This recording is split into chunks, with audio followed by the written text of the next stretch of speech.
जय श्री राम। बात करते हैं ब्रह्म मुहूर्त पर। रात्रि का जो चौथा पहर होता है उसे जो है ब्रह्म मुहूर्त कहते हैं। उनमें जो पहला मुहूर्त होता है वही ब्रह्म मुहूर्त होता है। और ब्रह्म मुहूर्त जो प्रारंभ होता है 4:15 से और 5:24 तक जो है ब्रह्म मुहूर्त का समय होता है। और ब्रह्म मुहूर्त में हमें जो है उठना चाहिए, हमें बिस्तर छोड़ देना चाहिए। और ब्रह्म मुहूर्त में 4 लोगों के लिए बहुत ही उपयोगी और बहुत ही फायदा मिल सकता है। जैसे ध्यान करने वालों के लिए, संध्या उपासना करने वालों के लिए, प्रार्थना करने वालों के लिए और जो है विद्या अध्ययन करने वालों के लिए यह मुहूर्त बहुत ही शुभ माना जाता है। ब्रह्म मुहूर्त उठने पे हमारा जो शरीर है बहुत स्फूर्तिवान रहता है, हमारा जो दिमाग है बिल्कुल एकदम शांत रहता है, हमारे जो इंद्रियां हैं बिल्कुल एकदम जो है तंदुरुस्त रहती है।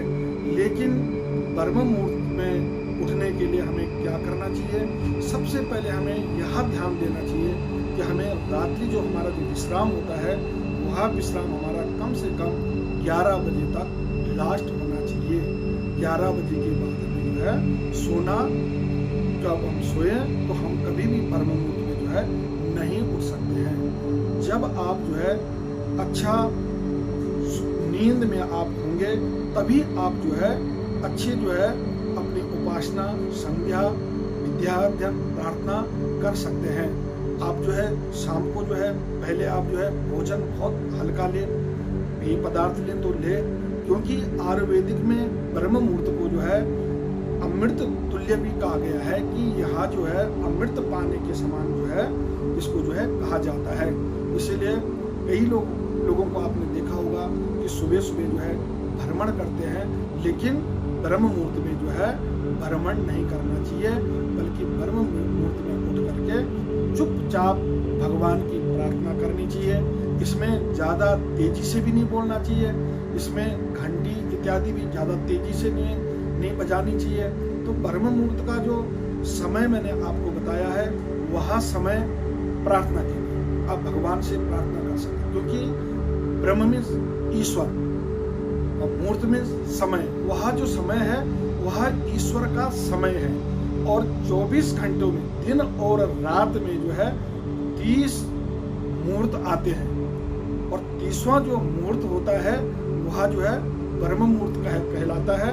और ब्रह्म मुहूर्त में हमें जो है कई चीज़ों का हमें जो है फायदा मिलता है, शारीरिक फायदा हमें मिलता है। ईश्वरीय जब हम प्रार्थना कर रहे हैं, जो भी आपकी मनोकामनाएं हैं, जैसे आपने जो है गुरु का ध्यान करना है और किसी इष्ट की आपने जो है सिद्धि पानी है, तो यह मुहूर्त आपके लिए जो है बहुत ही अमृत तत्व है। जैसे कि आपने जो है कोई परीक्षा पेपर देना है आईएएस के लिए, आईपीएस के लिए या बड़े किसी भी अधिकारी के लिए आपने कोई भी पेपर देना है, तो विद्यार्थी उन लोगों के लिए मैं कहूँगा, विद्यार्थियों के लिए कि वह जो है ब्रह्म मुहूर्त में उठें और 4:15 के बाद जो है अध्ययन प्रारंभ करें। और कई लोगों को मैंने देखा है तो ब्रह्म मुहूर्त में तो उठ जाते हैं, लेकिन बाद में फिर से जो है शयन करते हैं। मैंने आपसे कहा है कि ब्रह्म मुहूर्त 4:15 के बाद प्रारंभ होता है और जो कि 5:24 पर समाप्त होता है। लेकिन उसके बाद का जो मुहूर्त मैं आपको बताने जा रहा हूँ, जो लोग ब्रह्म मुहूर्त में नहीं उठ सकते हैं, उसके बाद का जो मुहूर्त है वह है विष्णु मुहूर्त। यह कब तक रहता है? जब तक जो है सूर्य उदय जो है नहीं होता है। सूर्य उदय पे यह मुहूर्त भी समाप्त हो जाता है। जो लोग ब्रह्म मुहूर्त में न उठ करके 5:24 के बाद जो विष्णु मुहूर्त में उठते हैं, उनको भी जो है धन, संपदा, ऐश्वर्य, कीर्ति की बहुत बड़ी जो है उपलब्धि मिलती है। जिनकी कई सालों से कई मनोरथें जो है रुकी हुई है काम में, अपने व्यापार में, अपने जो है बिजनेस इत्यादि में, तो वह लोग भी अगर इस मुहूर्त में उठ करके स्नान आदि करके ध्यान करके भगवान का जो आपका इष्ट है उस इष्ट को पूजन करके और फिर सूर्य भगवान को अगर जल अर्पित करते हैं तो निश्चित में ही इस मुहूर्त में मनोकामनाएं पूर्ण होती है। मैं अब ये कहूँगा कि ब्रह्म मुहूर्त जो है ऋषि मुनियों का जो है यह मुहूर्त है, या इन्होंने जो दिया है, तो यह इन्होंने जो है सभी इंसानों के लिए कहा है, व्यक्तियों के लिए कहा है कि इस मुहूर्त में जो भी इस मुहूर्त में जो है स्नान आदि करके ध्यान करके अपने इष्ट को मनाते हैं, अपने परम पिता परमात्मा का ध्यान करते हैं, उनकी मनोकामनाएं परिपूर्ण होती हैं। क्योंकि ब्रह्म मुहूर्त में इंसान को है यश, विद्या, बुद्धि, बल और सौंदर्य की जो है प्राप्ति होती है। आपने देखा होगा कि बड़े बड़े जो ऋषि मुनि होते थे, वह ऋषि मुनियों की जो अवस्थाएं होती थी 200 वर्ष, 400 वर्ष, 100 वर्ष, 150 वर्ष, ऐसे वर्ष वाले व्यक्ति तो हम लोगों ने भी देखे हुए हैं। और वह लोग ऐसे लगते हैं मानो कि अभी जो है 80 का दशक उन्होंने जो है पार नहीं किया हो, यानी कि वो अभी 80 वर्ष के नहीं हुए हैं, जवान लगते हैं। कई ऋषि मुनि आज भी आप देखते होंगे, कई साधु संतों को आज भी आप देखते होंगे, उनकी जो उम्र होती है 100 साल, 80 साल, लेकिन वह जो ऋषि मुनि लगते हैं 50 साल, 45 साल, 48 साल। तो यह सब जो है ब्रह्म मुहूर्त में उठने का ही सारा खेल है। और ब्रह्म मुहूर्त में वो लोग जो है प्रार्थना करते हैं, ब्रह्म मुहूर्त में वो संध्या उपासना करते हैं, ब्रह्म मुहूर्त में ही जो है अच्छी सोच को जो है अपने अंदर जो है सोचने की जो है शक्ति को जो है प्रबल करते हैं। जब आप ब्रह्म मुहूर्त में उठें तब आपको क्या करना चाहिए? ब्रह्म मुहूर्त में आप जब उठते हैं तो सबसे पहले आप जो है ऐसे हाथ को जो है फैला दीजिए। ये हमारी जो रेखाएं हैं, ये रेखाएं हमारी मिलनी चाहिए, बिल्कुल हमारी जो अंजलि है बिल्कुल जो है मिली हुई होनी चाहिए।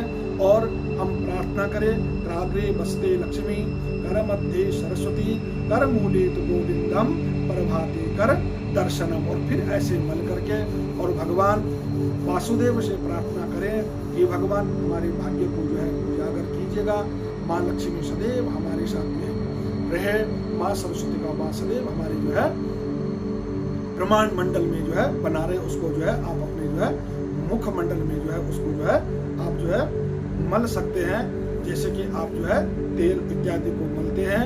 ऐसे आप जो है ऐसे होकर के 3 बार करना है ये आपने।